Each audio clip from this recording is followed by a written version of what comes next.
Brazil is hot, not just for its beaches and music. Brazil is fashion and fresh, and the world is paying attention. Hi, I'm Ale Farah, and you are at Fashion Label Brasil.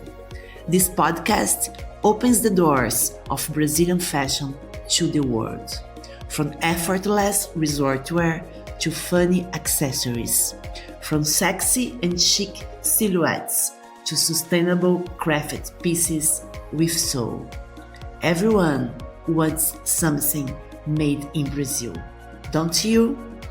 In this episode, I talk to 5 specialists who are turning the global desire into real business. The agents, consultants, and showroom leaders representing Brazilian brands across US, Europe, and Asia. If you are a buyer looking for Brazilian spirit, we are here to connect you with the right people. This episode is your backstage pass. Let's dive in. Let's start in New York City, where Alexandre from ABEST & Co is based. He's a fashion buyer and consultant who plays a key role in the internationalization of Brazilian brands in the US market. Hi, Alexandre. To begin, tell us about your work at ABEST & Co. Rafa started the agency as PR only, and then through the PR work, opportunities started to arise with a few of our fine jewelry brands launching in retailers in the US, namely Moda Operandi. At the time, we were representing a fine jewelry brand, and Moda was interested in launching the brand. And Rafa saw the opportunity to start doing some business development wholesale work. And then we started talking about working together, and I came in. And now you fast forward 7 years, we have over 10 or 13 clients in wholesale here at the showroom, and many more clients that we service from a PR capacity as well. And we love to be able to offer these combined services to our clients, right? Because one thing is related to the other when it comes to PR and sales. So some of our clients hire us for both services or just one or the other. Ali, I know you work with many clients, not just Brazilian ones, but let's focus on the Brazilian brands. In your opinion, what sets them apart in the global fashion market? Oh, wow. We have so much amazing fashion coming from Brazil, right? I think first and foremost, our beachwear is respected and loved across the globe. And I think we have quite a few brands that are operating internationally and achieving success here, namely Adriana de Greias, which is a brand I represented here at the showroom for 3 years. And I'm very proud of the work that we did together. If you look at Lenny Niemeyed, also a brand that is widely distributed in the international market. If you look at Vix, another great example of a brand that's doing so well in the international space.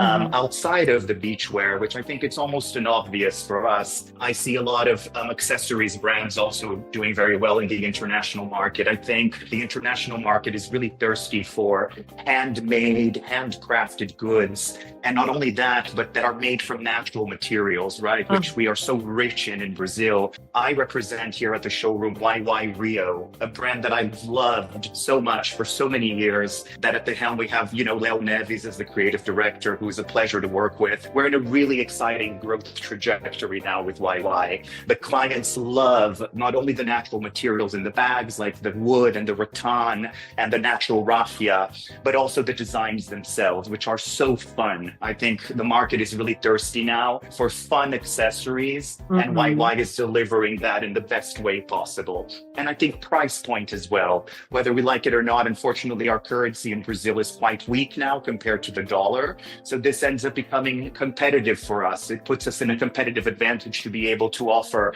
some of our products at a lower price point once you do the currency conversion. I want to know more about the Brazilian brands that you like. We had podcast with Leo Neves from YY, the last one, the episode number 10. So if our listeners want to know about YY and other brands, they can listen us on episode 10.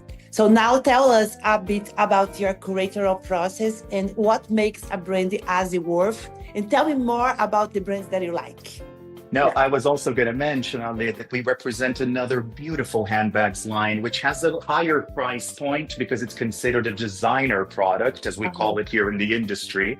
Because when it comes to sales and, working with, for example, department stores in the United States, the brands are departmentalized. And it's based on not only design, but quality and price. So this other brand that I was mentioning is called C&V. I don't know if you know them, but it's a clutches brand. She's based in São Paulo, and the founder is French-Brazilian. And all the clutches are meticulously made in Brazil with beautiful wood marquetry work, Napa leather, natural leather, and then wood materials as well. But this is a designer brand. It's more expensive. The clutches retail, from $1,000 to $1,600, versus YY, which is a brand that falls in the advanced contemporary category, as we call it here in the US, where the price point is ranging between $400 and $700, nothing above that.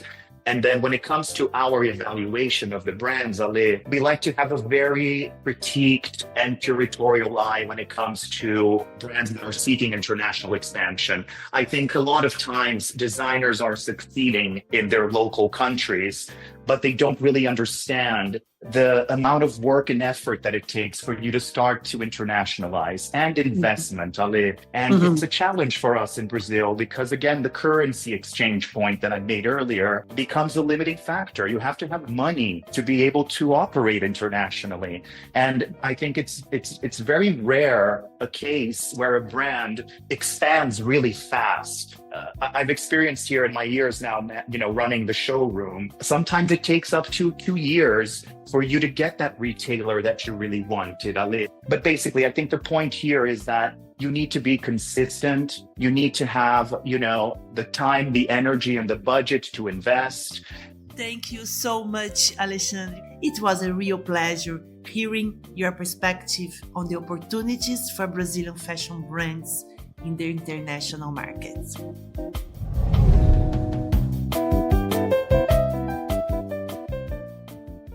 And now we move forward from New York to Miami with Alessandra from AZM Showroom, another key player helping Brazilian fashion shine on the global stage.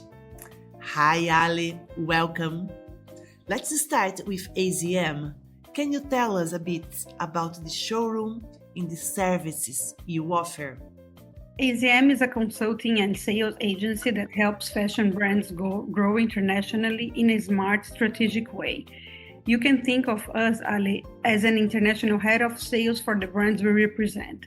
We work closely with designers and founders, not just selling, but really helping them position their brand, shape their collections for different markets, and open the right doors globally. In this fast-moving forward world, it's not enough to just be creative, as you know. You need to have the right plan, pricing, timing, and connections. We support brands by introducing them to top buyers, guiding their sales strategy, and even nominating distributors or working with partner showrooms in places like Europe, the Middle East, and Asia. We are based in the United States, but we outreach basically worldwide for the brands. It's really about building a bridge between the creative side of the brand and the business side of the global market. If I were setting up a store and wanted the best of Brazilian fashion, which brands would you absolutely recommend? Some of the great Brazilian brands are Yukio. We launched Yukio 6 years ago. Since the day one the brand came to the international market, we've been working with them and they are performing very well. They are already in over 40 countries, all the continents, and doing very well. Another example is Catarina Mina, which is a wonderful brand full of purpose that's also doing very well internationally. We also work with other brands that are growing at this moment, but these two would be the ones that are more prepared and standing out in the international market at this moment. In general, how do Brazilian brands stand out in the global fashion market? What we see is that Brazilian brands have a very special energy. There's a kind of effortless elegance, a bold use of color, and a way of creating that is deeply emotional and intuitive. What makes them stand out is their ability to be more authentic and innovative. There's a real storytelling behind the pieces, whether it comes from the artisanal roots, the sustainable values, or a modern take on femininity. And when that creative force is paired with commercial structure, it becomes a very compelling proposition internationally. Buyers really like the Brazilian brands. If you have to give some tips for the Brazilian brands that are entering international markets, what would you say? The first thing is aligning with international calendars. Buyers in USA, Europe are working on different schedules than in Brazil. So if the brand isn't ready with samples and materials at the right moment, they can miss out on real opportunities. Pricing is another big one. Many brands haven't prepared accordingly with their margins. They don't account for duties, shippings, and markups, so the price ends up too high or their profits too low. Another key issue is the communication, and that includes both messaging and visuals. The collection itself or the campaign images a brand might use for Brazil often don't resonate internationally. So we usually need to adapt or even rework the way the collection is presented so that it speaks the language of the market we are targeting, visually and emotionally. That's not just about changing the brand's identity. We don't change it at all, but it's translating it in a way that buyers and consumers abroad will connect with. My biggest advice would be take time to prepare properly. International expansion is not just about ambition, it's about structure, consistency, and having the right strategy for the long term. In the last 6 years, do you see the Brazilian brands image like growing? How we are perceived today in the markets? Yes, I see their image growing. I see that the buyers really like the product they see. They really like the unique selling proposition of the brands. They like the artisanal work. They like everything that is related to the storytelling of the Brazilian brands that are real. And the collections itself, I see that it's growing a lot and that there is a great demand for Brazilian brands here. Ale, thank you so much for your time and insights today. You're very welcome, Ali. It's my pleasure to be here with you and to be able to share a little bit of our insights. And I hope it helps the brands and the buyers worldwide. And now we are leaving the US and heading to Italy. Hi, Ricardo. Welcome to Fashion Label Brasil Podcast. You are based in Milan, one of the great fashion capitals of the world. And we are excited to hear your perspective. To begin, could you introduce Senato 13 and tell us about its role in connecting Brazilian brands and international buyers?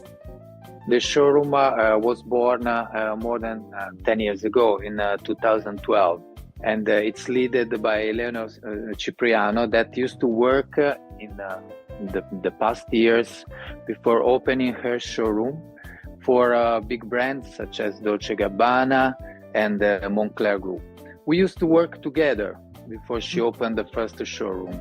At a certain point of her career, she felt that after working for big brands, it was quite interesting to explore a new world in fashion. It's the world of emerging brands, emerging talents. Senato 13 is taking care to present as a multi-brand showroom new emerging talents and to support them in all the activity, which is also supporting the product management.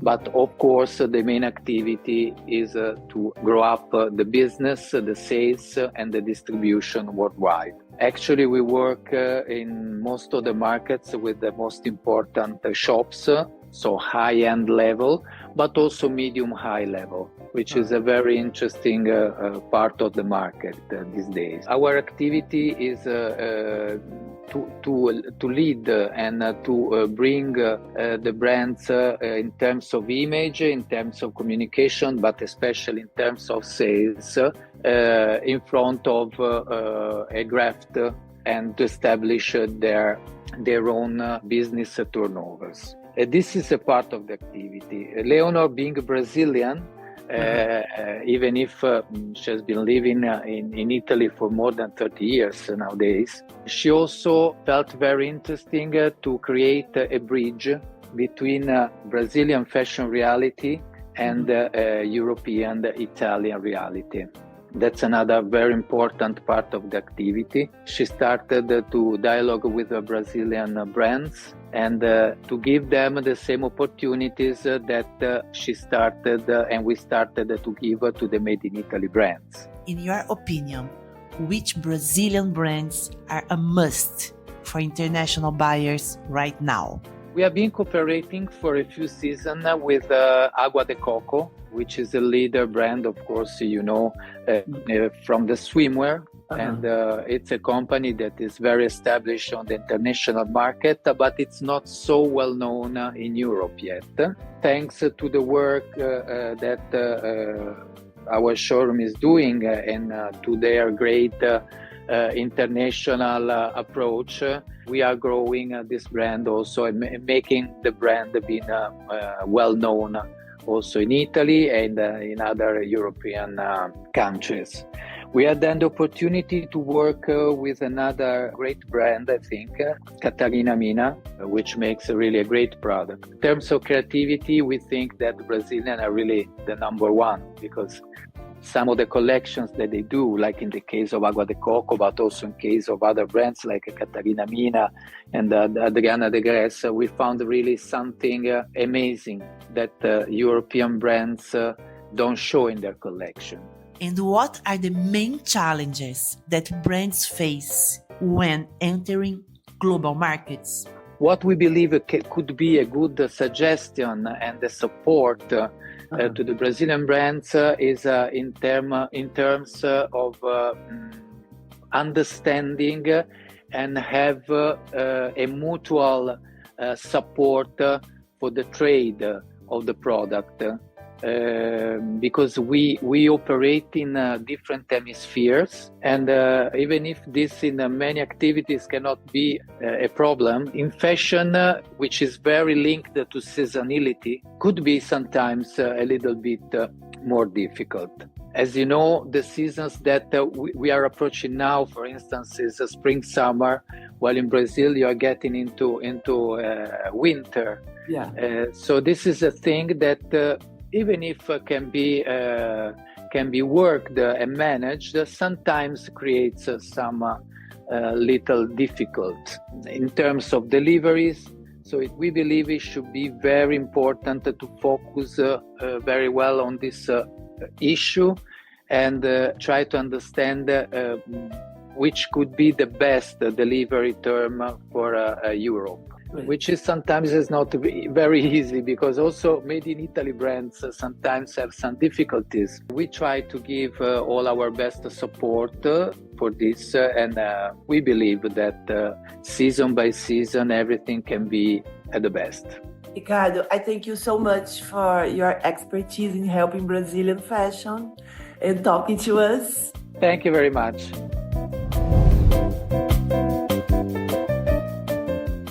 Before I wrap up, let's hear from two Brazilian experts based in London. First up is Manu Amaro, founder of platform Blank. Manu has a fascinating professional background and has been working to promote Brazilian talent in the UK and beyond. Hi Manu, welcome. To start, can you tell us about the mission of Blank? Hi Ale. Nice to be here. Thank you for the invitation. I have an extensive career in the marketing and technology areas. During my executive career, I had the chance to work with many independent designers and brands. I became an enthusiast of this industry. This is how I ended up creating Blank, which is a platform. Primarily, it's like a software that manages the admin and the sales back office. This is what digital platforms are. It organizes all the brand's assets, like brand content, their lookbooks, their price lists, their collections, and also the back office of dealing with sales and relating to their buyers, all the admin processes. But the difference is that it is also like a live software. It is able to stream the collections and this content to the brand's current or potential new buyers. What role does Blank play in today's fashion ecosystem, especially when it comes to brand strategy and international expansion? We have two main services. The first one is called Core, and it's mainly the digital tool where brands can organize their assets, their collections. They can also integrate with their system. Let's say they are working with Shopify and they can integrate the Shopify operations and sell the inventory that they have in Brazil, for example. Mm-hmm. So the Core plan, it's like the basic plan. And then we have the Pro. It's like a combination of the core together with marketing campaigns. And that's what really differentiates us from other platforms, because when you go to other platforms, unless you do like your homework and your efforts to bring your buyers or attention to your page, I mean, the buyers, they don't know you are there. You are one more brand in the middle of like thousands of brands. While if you have the Pro package, we let the buyer know that you are in the platform. So we activate the brand, their collections through like digital campaigns, newsletters, paid media, social media. Manu, which brands would you highlight in Blank's portfolio? I don't know all the brands because there are so many brands, but I think the brands that are performing nowadays are like Vitor Zerbinato, Gapas, Osklen. Blank is for any kind of brand. I mean, it's again a management tool that will manages the brand the way the brand has its own strategy. It adapts because the technology itself, it's very customizable. If a brand sells to more than 10 countries, they pay half of the price. So that's if you're selling already, I mean, you pay less. In your view, what's essential for Brazilian brands to succeed globally? First thing is to understand that this is like a medium, long-term strategy. It's not, I mean, if a brand goes one time or doesn't think in a long-term strategy, they will sell products, they won't build brand positioning. Going to a platform, it's a very good way to start because you learn so many things before going in person. But going in person, it's also very important. You can go in person first to have like a trial, to see how it is, to research, right? To get to know people who you would compete with and also start relationship with buyers. But I would say that if you do not have like a channel, like a constant channel, like a platform, it's going to be very hard for you to put all together. But again, so this is just my initial advice. And if the brands decide to come to Blank, of course, we're going to be very happy. And we have a whole team to support. So this is another thing that we do that other platforms, they don't. We have a very big supporting team in order to help the brands to develop all those areas that we talked about. Thank you, Manu. Wishing you all the best with Blank.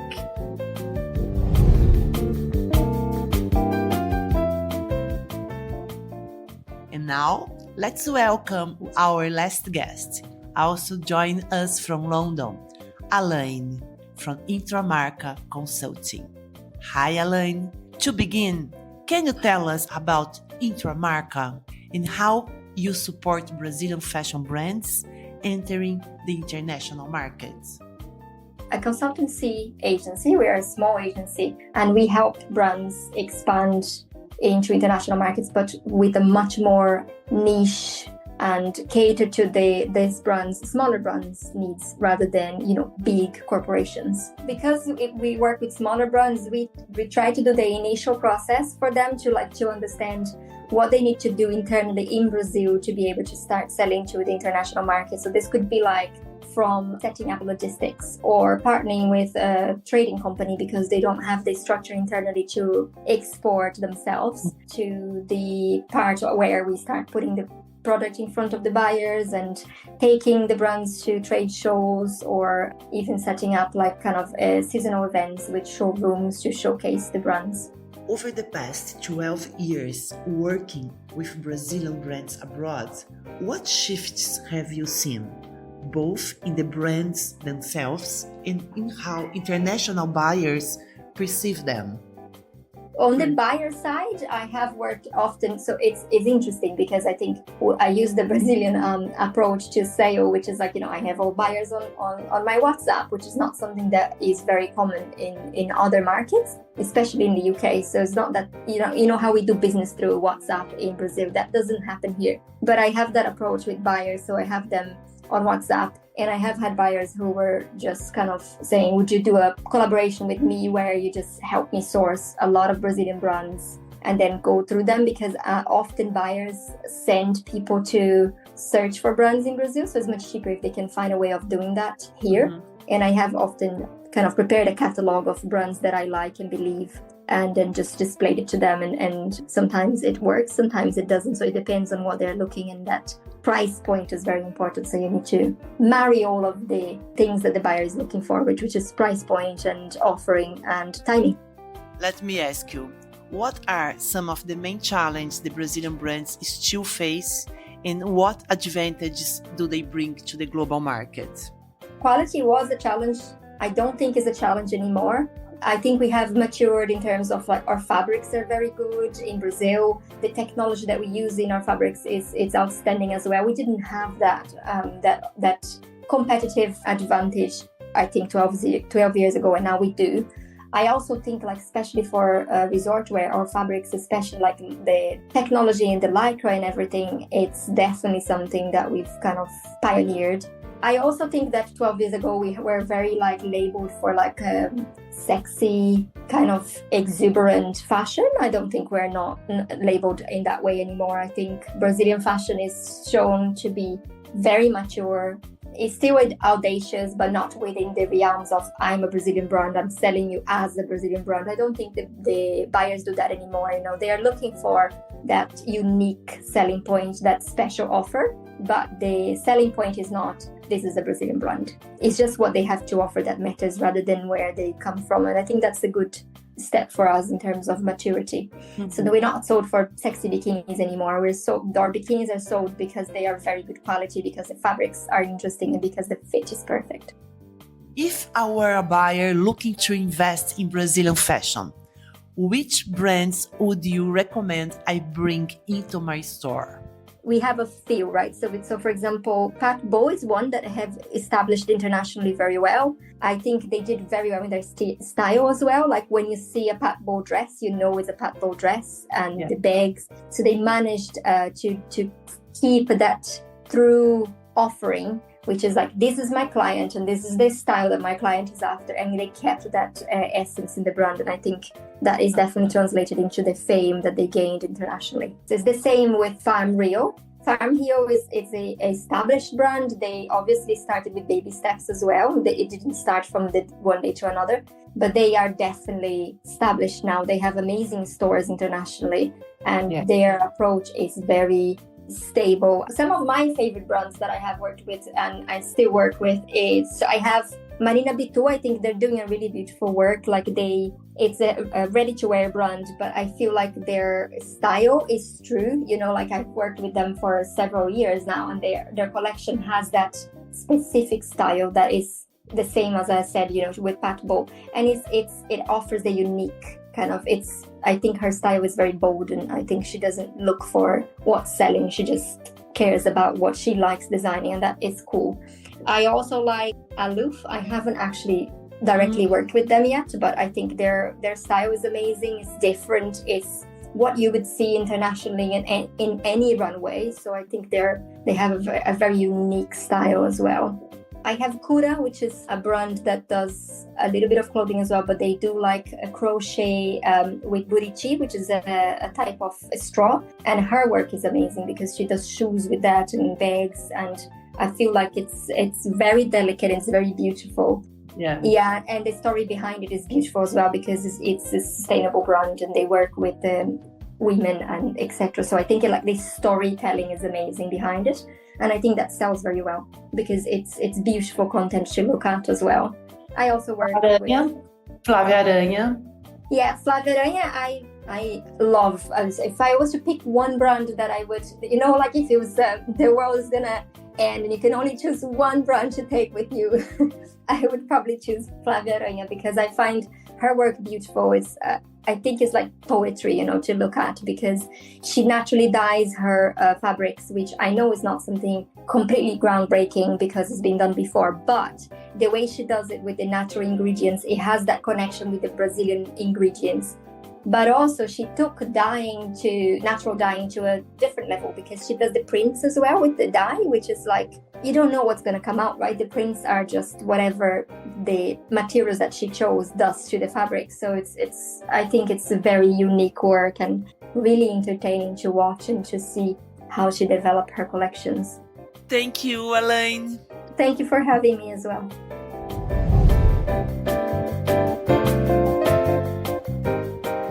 And that's a wrap for this special episode of Fashion Label Brasil. We have heard from incredible voices from New York, Miami, Milan, and London, all working to connect Brazilian fashion with the world.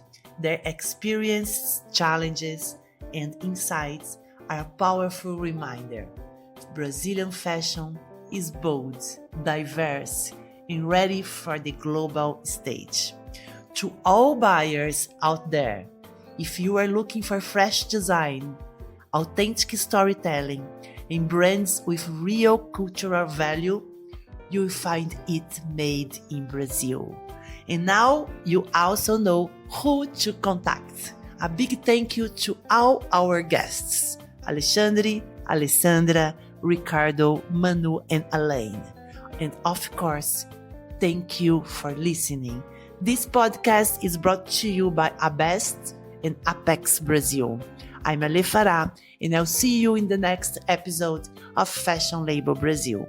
Ciao!